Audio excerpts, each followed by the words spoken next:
একদিন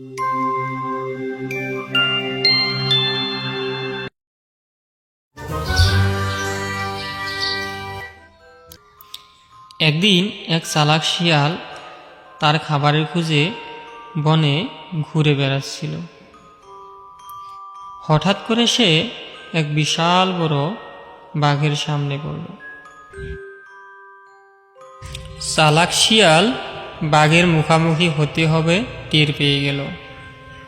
চালাক শিয়াল মনে মনে ভাবতে লাগলো, এইসব কি হয়ে গেল রে বাবা, আমি আমার খাবারের খুঁজে এসে এখন তো আমি কি বাঘ মামার খাবার হয়ে যেতে হচ্ছে। এখন আমি কি করব, কি করে বাঘ মামার হাত থেকে রক্ষা পাবো? না, আমি এখন এখানে দাঁড়িয়ে থাকলে চলবে না, যেই করেই হোক আমাকে বাঘ মামার হাত থেকে রক্ষা করতেই হবে।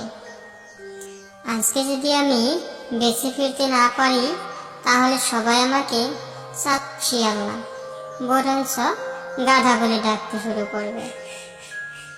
এই তো পেয়েছি, একটা বুদ্ধি পেয়েছি।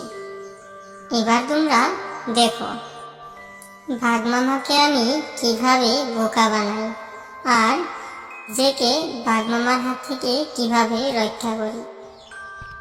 এই কথা বলে চালাক শিয়াল সামনে বাঘ মামার দিকে এগোতে লাগল। বাঘ মামা তো শিয়ালকে দেখে বেশ খুশি হয়ে গেল আর মনে মনে ভাবতে লাগল, আজ তো অনেক মজার খাবার পেয়ে গেলাম আমি। এই কথা ভেবে বাঘ মামা শিয়ালকে খাওয়ার জন্য শিয়ালের দিকে এগোতে লাগল।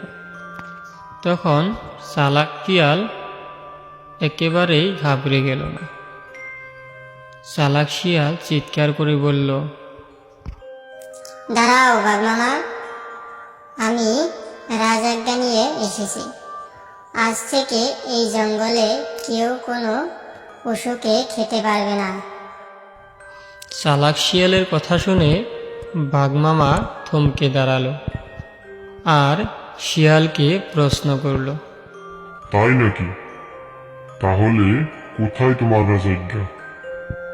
দেখাও তো দেখি, আমি দেখব।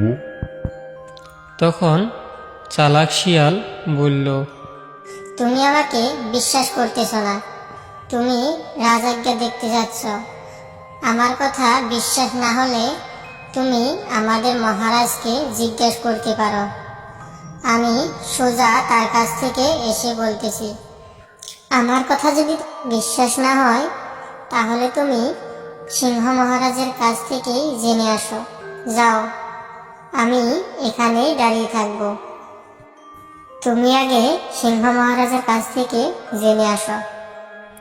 বাঘ মামার শিয়ালের কথায় কিছুটা সন্দেহ থাকলেও চালাক শিয়ালের আত্মবিশ্বাস দেখে বাঘ মামা ভাবল, হয়তো শিয়াল সত্যি কথাই বলেছে। সে আর শিয়ালকে খেল না। একদিন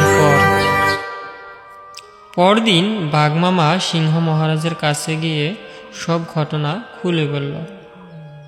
সিংহ মহারাজ বাঘ মামার কথা শুনে তো রেগে আগুন হয়ে গেল আর বলল, একটা সাধারণ ছোটখাটো শিয়াল তোকে ধোকা দিয়ে গেল।